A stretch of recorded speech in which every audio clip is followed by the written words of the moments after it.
Olá, meus irmãos, que a paz do Mestre Jesus esteja em nossos corações. Vamos continuar o estudo do Livro dos Espíritos a partir da questão 635. Nós estamos falando do bem e do mal.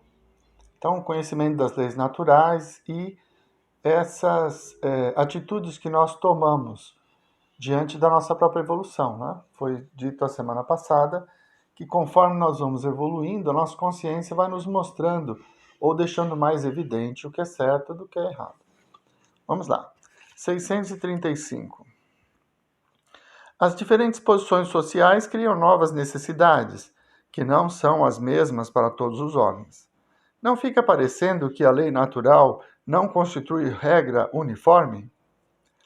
Essas diferentes posições estão na natureza das coisas e segundo a lei do progresso. Isso não impede a unidade da lei natural, que se aplica a tudo.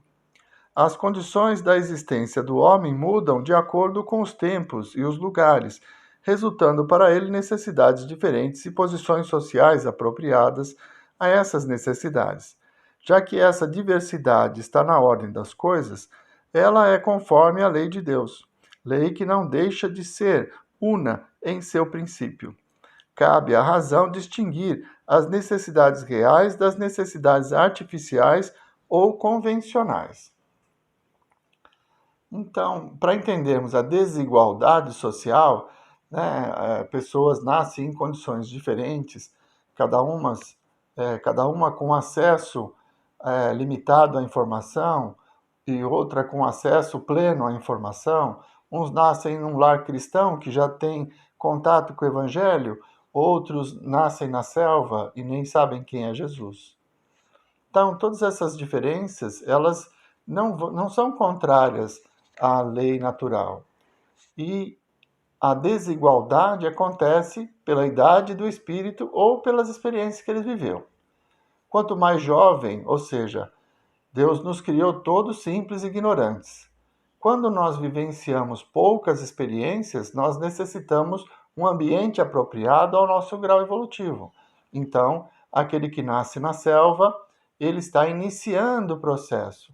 Ainda precisa galgar alguns degraus para que possa compreender a lei de Deus, para que possa compreender a lei de amor, para que possa se encontrar com o Evangelho.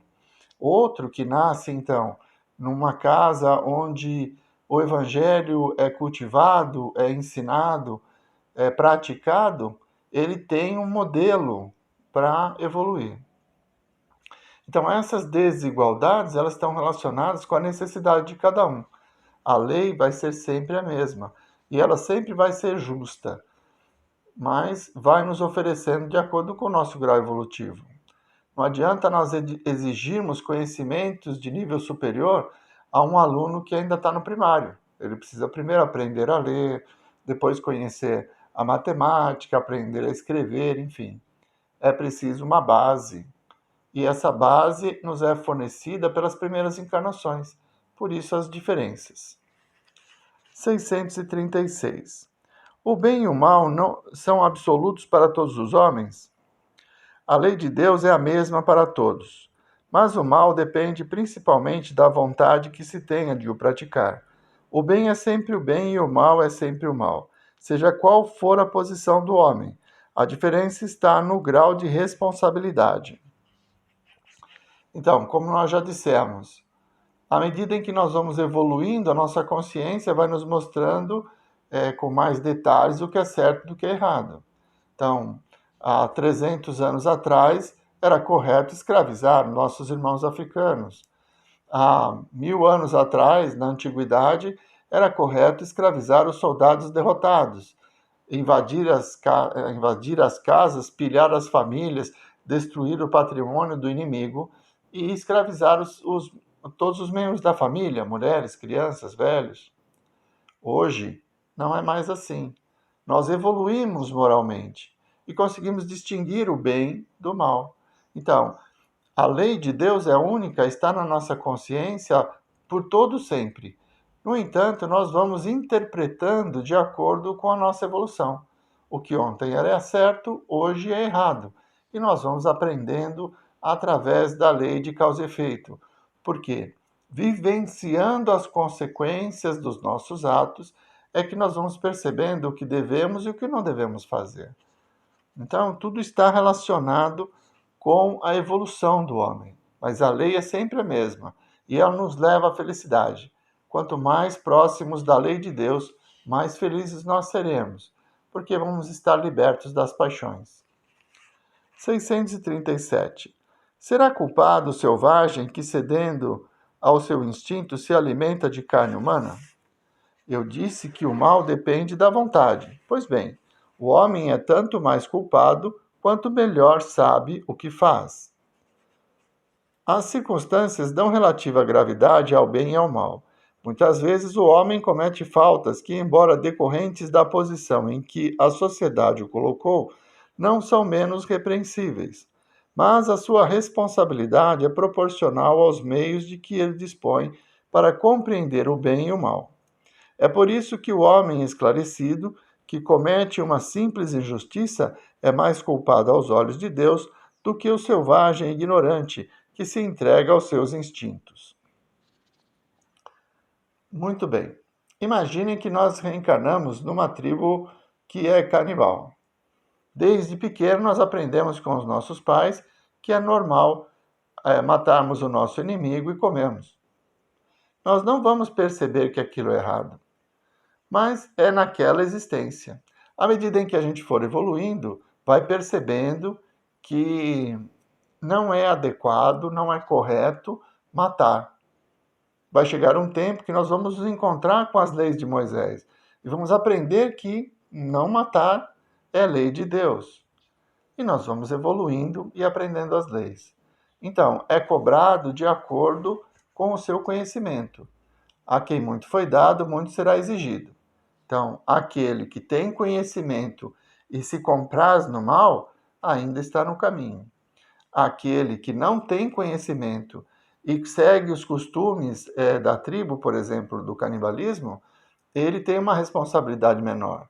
Vai resgatar esse erro? Vai, mas com uma responsabilidade menor. Ele tem um processo de aprendizado para poder evoluir e deixar de agir segundo alguns costumes. Como eu disse, da escravidão.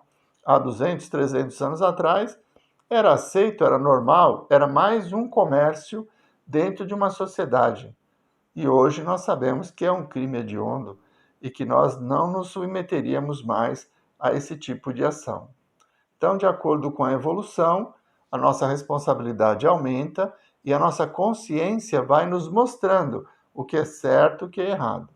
E temos o nosso livre-arbítrio para fazer as nossas escolhas.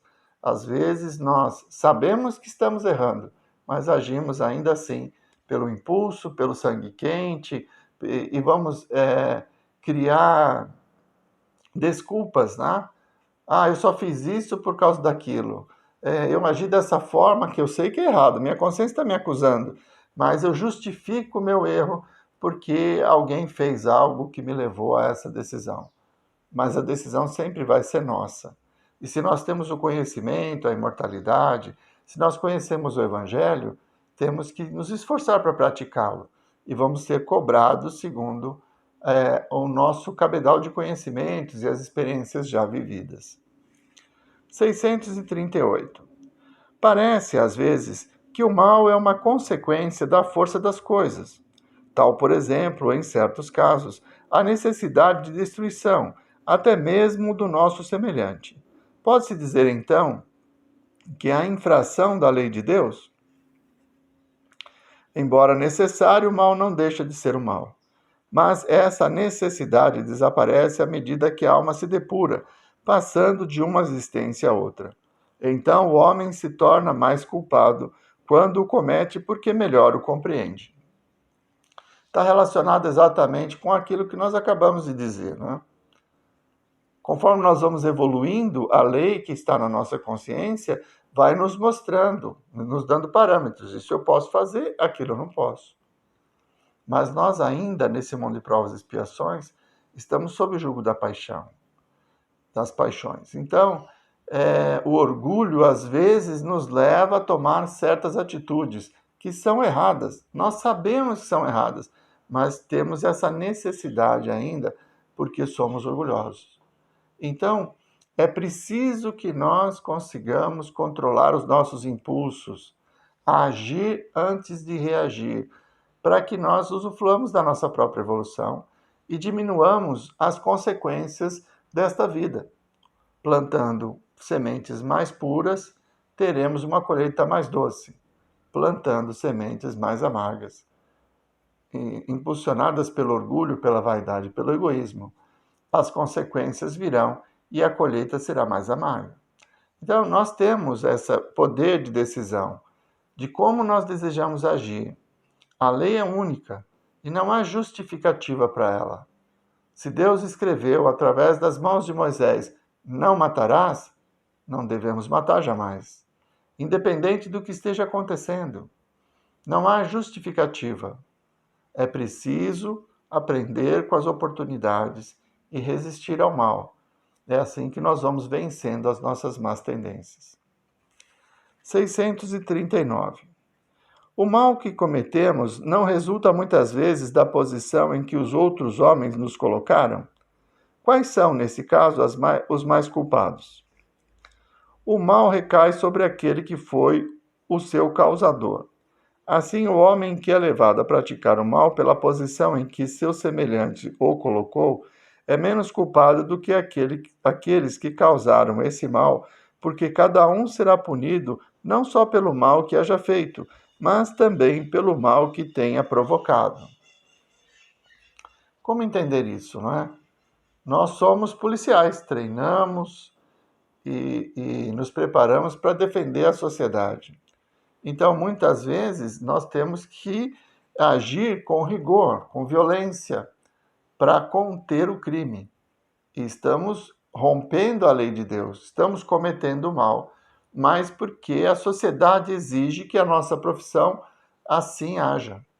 Então, existe um atenuante para essas ações, mas tudo está relacionado com a vontade. Tem policiais e policiais.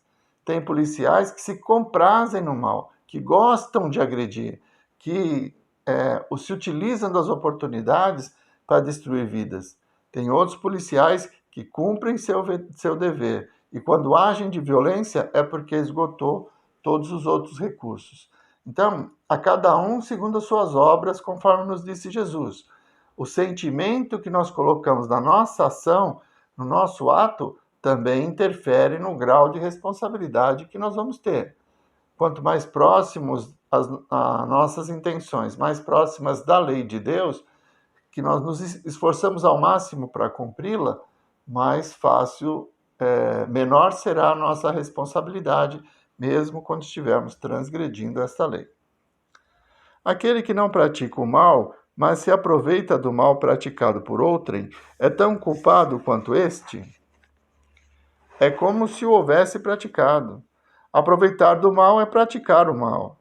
Talvez tivesse recuado diante da ação, mas se tira partido do mal, por encontrá-lo realizado, é que o aprova e o teria praticado se pudesse ou se tivesse ousado.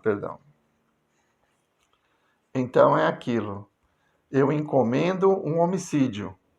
Contrato um matador de aluguel que vai executar a minha ação. Então, eu pago para ele cometer o erro. Ele tem uma responsabilidade porque ele aceitou o acordo comigo, mas eu também tenho. Eu não vou conseguir transferir toda a responsabilidade para o assassino de aluguel. Eu o contratei e vou responder por isso. Então, não dá para a gente se eximir dos nossos desejos. Mesmo que nós terceirizemos a ação, a intenção, o pensamento, o desejo é nosso.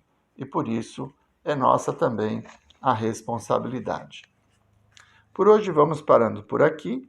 Na semana que vem vamos continuar no mesmo assunto a partir da questão 641. Vamos fazer a prece? Amigo Jesus, nós vos agradecemos, Senhor, por mais esses momentos em que pudermos refletir sobre nós mesmos, nos mostrando os parâmetros sobre o que é bom e o que não é bom, da necessidade da reforma íntima, para que nos contenhamos diante das situações que a vida nos convida a exercitar a paciência, a exercitar a brandura, a sermos pacíficos, conforme está descrito no vosso Evangelho. Fortalece-nos, Senhor, nesse propósito. Muito obrigado, Mestre Jesus. Muito obrigado, meus irmãos. Uma boa semana a todos.